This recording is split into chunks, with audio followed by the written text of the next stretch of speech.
8:45 p.m. This is the Sri Lanka Broadcasting Corporation. The news edited by Anjana Dodamkoda and read by Mario Vijayavardhana. The headlines. The President says there will be no room for engaging in trade union activities during school hours. The Prime Minister says women and men of the country got franchise rights together, being first to elect a female Prime Minister. Japan congratulates Sri Lanka on the debt restructuring program. A high-level delegation led by State Minister Taraka Balasurya visits the Russian Federation. The Minister of Agriculture is to propose a reduction in coconut oil prices to the Cabinet. In foreign news, in Pakistan, more than 500 are dead as a heat wave grips the country. In sports news, in tennis, Andy Murray to make Wimbledon decision as late as possible.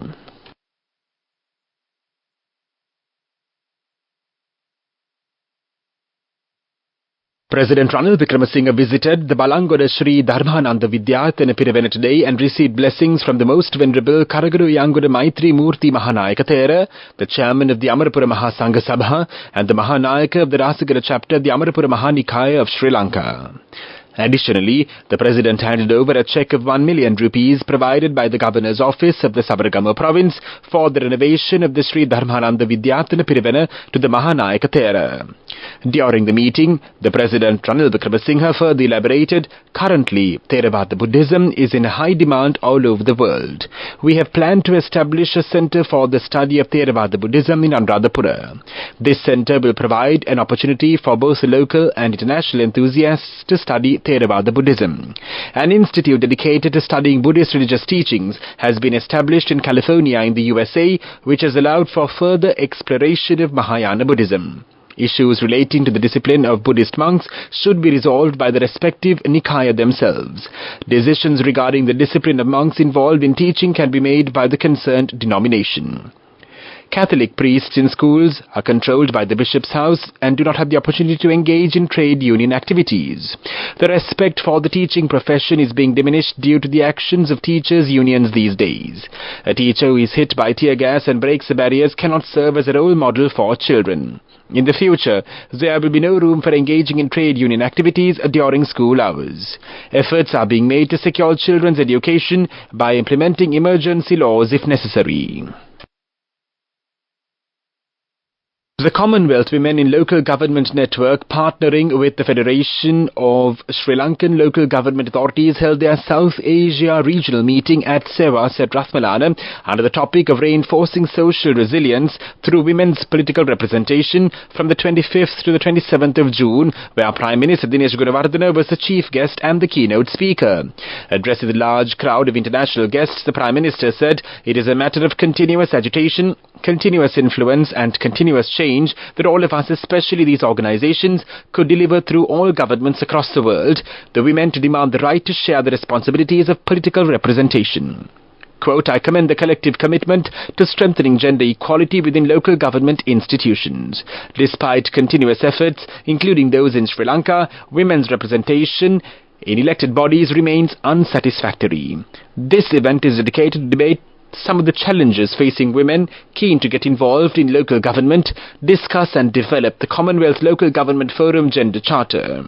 Also to exchange experience and good practices from their respective programs designed to support women in leadership at the local level, as well as to explore ways to expand these and the importance of mobilizing resources at the local level to strengthen equality.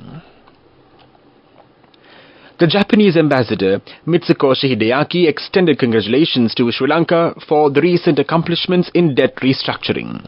The commendation came during a meeting with Sri Lanka's Foreign Minister Ali Sabri at the Foreign Ministry today. Ambassador Mitsukoshi praised Sri Lanka's efforts and achievements in effectively managing its debt obligations. Beyond the economic sphere, the meeting between Ambassador Mitsukoshi and the Foreign Minister Ali Sabri also focused on enhancing bilateral relations between Japan and Sri Lanka. They discussed upcoming initiatives and opportunities to strengthen the long-standing ties that bind the two nations. The upcoming visit of Foreign Minister Ali Sabri to Japan was a key topic of discussion, with both parties expressing optimism about its potential to deepen cooperation and explore new avenues for mutual benefit. This news broadcast comes to you from the Sri Lanka Broadcasting Corporation. A high-level delegation led by State Minister of Foreign Affairs Tarak Balasurya visited the Russian Federation from the 26th to the 27th of June 2024 and had discussions with the Deputy Minister of Foreign Affairs of the Russian Federation, Andrei Rudenko, and the Deputy Minister of Defense of the Russian Federation, Colonel General A.V. Fomin, regarding Sri Lankans who are deployed in the Russian armed forces on a contractual basis. The interaction centered on the 17 Sri Lankans killed in action, the payment of compensation for the deceased and the wounded, the plight of the uncontactable Sri Lankans, a possibility of voluntary return, early termination of contracts and regularization of remuneration. During the meeting, Sri Lanka proposed to establish a joint working committee comprising of officials from the two sides to meet regularly to address issues and concerns of the Sri Lankans who have been deployed. Both sides agreed to continue the engagements on the matters at hand. The Minister of Agriculture Mahinda Amaraveera announces measures to address the rising price of coconut oil. The Minister plans to propose a reduction of 150 rupees per litre charge on imported coconut oil to the Cabinet. Despite Sri Lanka's annual requirement of 25,868 metric tons, there are currently 51,457 metric tons available, according to the Coconut Development Authority. The main news story is brought to you by Sinhala Mahatmya. President Ranil Wickremesinghe emphasized that a final agreement was concluded with Sri Lanka's main official bilateral creditors in Paris yesterday, marking the end of debt restructuring negotiations with the Official Creditors Committee. Simultaneously, a final agreement was also reached with China's Exim Bank in Beijing, along with related formal procedures. President Wickremesinghe highlighted that these developments are good news for all patriots of the country. He underscored his commitment, contrasting those focused on presidential ambitions with his dedication to the nation's progress, emphasizing that his aspirations lie in advance in the country rather than personal positions. President Ranil Wickremesinghe made these statements delivering a special address yesterday. The President affirmed that he successfully led Mother Sri Lanka across the perilous Vine Bridge, fulfilling his commitment to the people. Similar to the tale of the Caucasian chalk circle, those who hesitated to safeguard the child in challenging times and offered no support are now vying to assert the child's rights before the journey's completion. He emphasized his continued dedication to this cause. The President stated that the people have the full right and freedom to make their own decisions, as everyone understands the dangers of taking the wrong path. He emphasized that the decision made by the people will determine the future of the country and its children, not the future of Ranil Wickremesinghe. The main news story was brought to you by Sinhala Mahatmya. And now in Watchlight. This afternoon, 8 houses were completely submerged following a landslide in the Udavaka area of Gatahatta. The National Building Research Organisation confirmed that the landslide was triggered by continuous rainfall since yesterday. At the time of the landslide, several houses were occupied, but fortunately, the residents had moved to safe locations. The NBRO had previously warned the homeowners about the potential for landslides in the area. Authorities are monitoring the situation and urge residents to remain vigilant and adhere to safety advisories as the region continues to experience adverse weather conditions. Coming up, World News.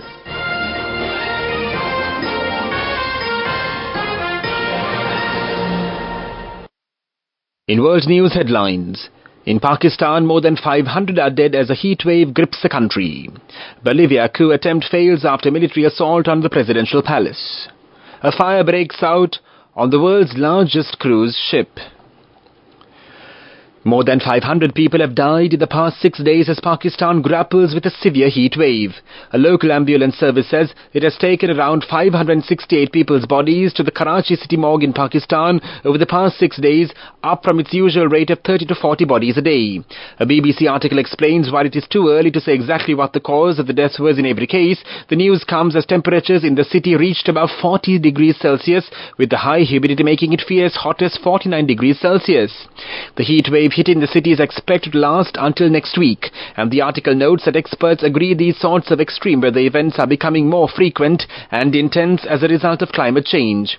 According to the Pakistani newspaper Dawn, many of the bodies that have been picked up by the rescue services in Karachi were those of drug addicts who, according to health officials, died of exposure to excessive heat. Bolivian armed forces pulled back from the presidential palace in La Paz on Wednesday in the evening, and a general was arrested after President Louis Archer slammed a coup attempt against the government and called for international support. Early in the day, military units led by General Juan Jose Huizuniga, recently stripped of his military command, had gathered in the Central Plaza Murillo Square, home to the President Palace and Congress. A Reuters witness saw an armoured vehicle ram a door of the presidential palace and soldiers rush in. The crew on board the world's largest cruise ship, the Icon of the Seas, were called on to tackle a fire this week as a gigantic vessel was burst into port in Mexico. The small fire was quickly extinguished after it broke out on Tuesday, the ship's operator Royal Caribbean spokesperson confirmed to the CNN. The cruise line said there were no injuries and the overall onboard impact was minimal. The record-breaking Icon of the Seas, which is nearly 1,200 feet in length and 250,800 GTs, was docked in Costa Maya, Mexico, when the incident occurred. The vessel briefly lost power, but backup power was activated right away. And now the main points of this World News segment. In Pakistan, more than 500 are dead as a heat wave grips the country.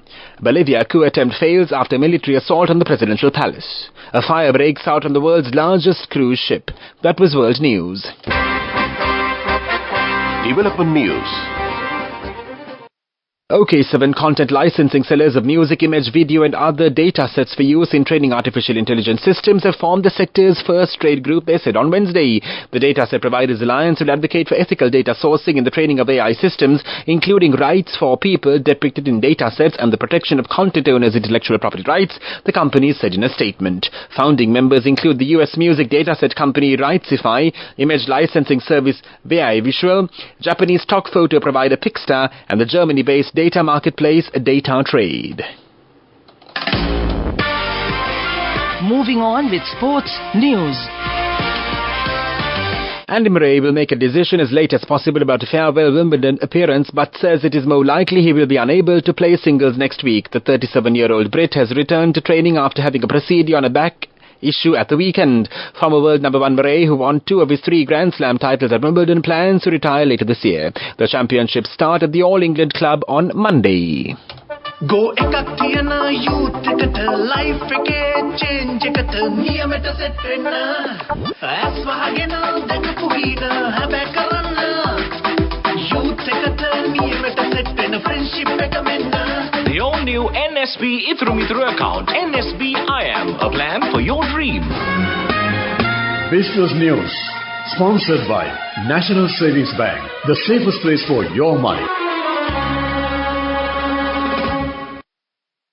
INSE Cement has exceeded 10 hectares of mangrove restoration work in Sri Lanka, reaffirming its commitment to environmental conservation and biodiversity. Over the past 6 years, the company has demonstrated its dedication to environmental stewardship and community well-being by 10,000 mangrove saplings and spearheading extensive mangrove restoration projects across the country. Business News, sponsored by National Savings Bank, the safest place for your money. Go ekakiyana youth ekata life eke change ekata niyamata set wenna as wahagena dakapuhina habe karanna youth ekata niyamata set wenna friendship eka menna. The all-new NSB Itru account, NSB I Am, a plan for your dream.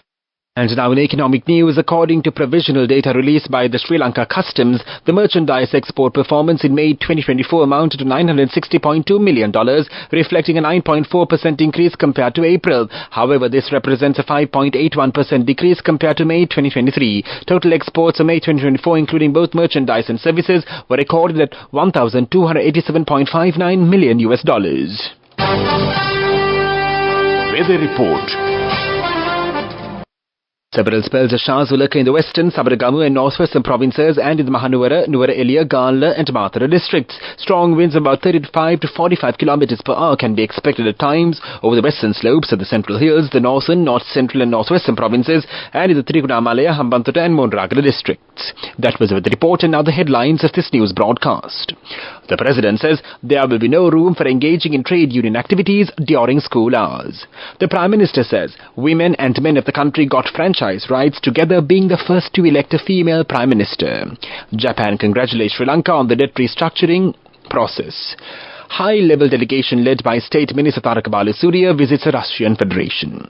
The Minister of Agriculture is to propose a reduction in coconut oil price to Cabinet. In foreign news, in Pakistan, more than 500 are dead as a heat wave grips the country. In sports news, in tennis, Murray to make Wimbledon decision as late as possible. That concludes this news broadcast. You're with Radio Sri Lanka on a Thursday evening. Your time ticks out 9 o'clock on the dot.